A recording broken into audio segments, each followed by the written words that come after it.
प्राचीन काल की बात है, जब जंगल सिर्फ पेड़ पौधों का घर नहीं, बल्कि ज्ञान और तपस्या का धाम भी हुआ करते थे। इन घने वनों में, जहाँ प्रकृति अपनी सबसे शुद्ध अवस्था में थी, एक छोटा सा आश्रम था। यहाँ 3 साधु अपनी अपनी साधना में लीन थे। पहले साधु, तपस्वी। वे कठोर नियमों का पालन करते थे। उनकी तपस्या अटूट थी, उनका ध्यान हिमालय की चोटियों जितना अडिग। उनके लिए सत्य किताबों के पन्नों में और ज्ञान के श्लोकों में छिपा था। दूसरे साधु, ज्ञानी। वे ग्रंथों में गहरे डूबे रहते थे। और तीसरे साधु, दयालु। उनके हृदय में करुणा का एक अथाह सागर था। वे मौन रहते, पर उनकी आंखें हर जीव के प्रति सहानुभूति से भरी रहती थीं। तीनों अपनी अपनी साधना में लीन थे, और जंगल में उनकी ख्याति दूर दूर तक फैली हुई थी। इसी जंगल के पास, एक छोटी सी बस्ती में, एक अभागिन विधवा रहती थी, जिसका नाम था रिया। उसका जीवन अभावों और संघर्षों से भरा था। न कोई घर था, न कोई सहारा। बस जंगल से लकड़ियां बीनकर बेचना ही उसकी जीविका थी। हर दिन सूरज ढलने से पहले वह अपनी कुल्हाड़ी और रस्सी के साथ लौटती, यह सोचकर कि अगले दिन का भोजन कैसे जुटाएगी। उसका छोटा सा झोपड़ा किसी भी क्षण ढह सकता था, और वह अक्सर अकेली रात की भयावहता का सामना करती थी। आखिर वह साधुओं की कुटिया तक पहुंची। उसके हाथ पैर ठिठुर रहे थे, पर उसने पूरी हिम्मत से दरवाज़ा खटखटाया। एक दिन प्रकृति ने अपना रौद्र रूप दिखाया। आकाश में काले बादल छाने लगे, हवाएं तेज हो गईं। पर उसने फिर से याचना की। भीतर से दूसरे साधु ने भी सहमति में सिर हिलाया, और बिजली कड़कने लगी। देखते ही देखते जंगल पर एक भयंकर तूफान उमड़ पड़ा। और तीसरे साधु, दयालु। इस असहाय महिला को इस तूफानी रात में अकेला छोड़ देना कहाँ का धर्म है? यह हमारी परीक्षा है। क्या हमारा धर्म सिर्फ नियमों का पालन करना है, या संकट में पड़े जीव की सहायता करना भी? उनके हृदय में करुणा का एक अथाह सागर था। वे मौन रहते, पर उनकी आंखें हर जीव के प्रति सहानुभूति से भरी रहती थीं। एक दिन प्रकृति ने अपना रौद्र रूप दिखाया। आकाश में काले बादल छाने लगे, हवाएं तेज हो गईं, और बिजली कड़कने लगी। देखते ही देखते जंगल पर एक भयंकर तूफान उमड़ पड़ा। उनकी अंतरात्मा ने भी इस बात की गवाही दी। आखिर उन्होंने विधवा को कुटिया में आने की अनुमति दे दी, लेकिन एक शर्त पर कि वह बिना बोले चुपचाप एक कोने में बैठी रहेगी। उनकी एकाग्रता ने उसके मन को कहीं भीतर तक छू लिया। उसने देखा कि कैसे वे हर कष्ट को सहन करते हुए अपनी साधना में बने रहे। सुबह होते होते रिया के मन में सिर्फ कृतज्ञता ही नहीं, बल्कि उनके प्रति एक गहरा सम्मान भी जागृत हो चुका था। रिया अपने टूटे फूटे झोपड़े में अकेली बैठी थी। डर से उसका दिल बैठा जा रहा था। पत्थरों को किनारे किया, उसके हाथों में छाले पड़ गए, पर उसने एक भी शिकायत नहीं की। बिना रुके उसके निस्वार्थ परिश्रम को देखा। उनकी तपस्या की कठोरता पिघलने लगी थी। जो नियम और मर्यादाएं उन्होंने वर्षों से बनाई थीं, वे अब छोटी लगने लगी थीं। बिना थके उसने पूरा दिन कड़ी मेहनत की। साधु उसे देखकर चकित थे। उन्होंने पहली बार देखा था कि निस्वार्थ सेवा क्या होती है। पर रिया अपनी बात पर अड़ी रही।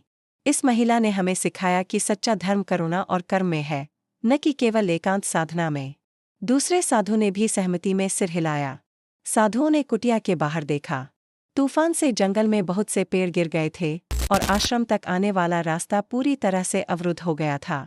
एक रात की आंधी ने तीनों साधुओं को जीवन का सबसे बड़ा पाठ पढ़ा दिया। और उस अकेली विधवा ने अपनी निस्वार्थता से उनके जीवन को एक नई दिशा दे दी। वह वास्तव में उस औरत के रूप में हमारे जीवन में लौट आई थी। उन्होंने अपनी तपस्या के साथ साथ लोक सेवा को भी अपने जीवन का महत्वपूर्ण अंग बना लिया। उन्होंने समझा कि सच्चा ज्ञान तभी पूर्ण होता है जब वह दूसरों के काम आए। उसने सोचा। अपनी जान बचाने की एक आखिरी उम्मीद में उसने हिम्मत जुटाई। तूफान और अंधेरी रात का सामना करती हुई साधुओं ने अपनी आंखें खोलीं। रिया तुरंत उठ खड़ी हुई और साधुओं के चरणों में गिर पड़ी। भीगी हुई और कांपती हुई वह साधुओं की कुटिया की ओर चल पड़ी। हर कदम पर वह फिसल रही थी, पर जीवन की उम्मीद उसे आगे बढ़ाई जा रही थी। तेज हवाएं उसके झोपड़े को हिला रही थीं, और बारिश की बूंदें छत से टपककर अंदर आ रही थीं। उसे लगा कि उसका छोटा सा सहारा भी इस तूफान में ढह जाएगा। हर कड़कती बिजली के साथ उसकी आंखों में मौत का डर नाच उठता था। फिर उसे याद आए जंगल में रहने वाले साधु। उनकी कुटिया कुछ ही दूर थी, शायद वहां मुझे कोई आसरा मिल जाए। आखिर वह साधुओं की कुटिया तक पहुंची। उसके हाथ पैर ठिठुर रहे थे, पर उसने पूरी हिम्मत से दरवाज़ा खटखटाया। अंदर से पहले साधु की आवाज़ आई, जो अपनी तपस्या में लीन थे। साधु एक, कौन है इस आधी रात में? हम तपस्वी हैं। यहाँ किसी स्त्री का प्रवेश उचित नहीं। अपनी तपस्या भंग नहीं कर सकते। रिया की हिम्मत जवाब देने लगी थी। साधु दो, हाँ बहन, हमारी साधना के अपने नियम हैं। तुम्हें कहीं और आश्रय ढूंढना होगा। रिया के आंसू बह निकले। उसे लगा अब कोई आशा नहीं। तभी तीसरे साधु ने गहरी सांस ली। उनकी आंखों में करुणा थी, जो तूफान की भयावहता से कहीं ज्यादा शक्तिशाली थी। साधु तीन, भाइयों, हमारी तपस्या हमें दया और परोपकार सिखाती है। पहले दोनों साधु कुछ पल हिचकिचाए। तीसरे साधु की बात में वजन था। रिया कृतज्ञता से भर उठी।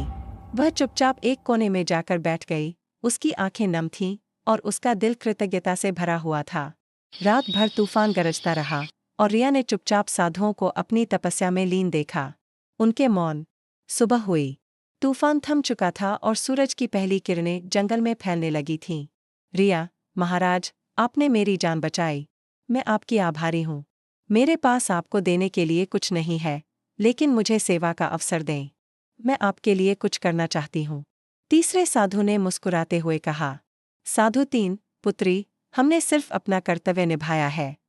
तुम्हें कुछ करने की आवश्यकता नहीं है। अन्य साधु भी उसे टालने की कोशिश करते हैं।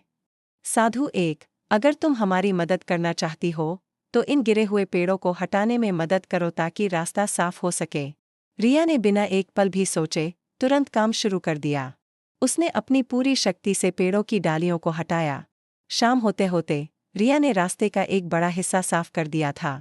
सूरज ढल रहा था और उसकी किरणें रिया के पसीने से तर चेहरे पर पड़ रही थीं। साधुओं ने उसकी निष्ठा। पहले साधु ने धीरे से कहा, उनके स्वर में अब सम्मान था। साधु एक, हमारी तपस्या हमें दीवारों के भीतर बांधे रखती थी। दूसरे साधु ने भी सहमति में सिर हिलाया। साधु दो, हमने उसे आश्रय दिया और उसने हमें जीवन का सबसे बड़ा पाठ पढ़ाया।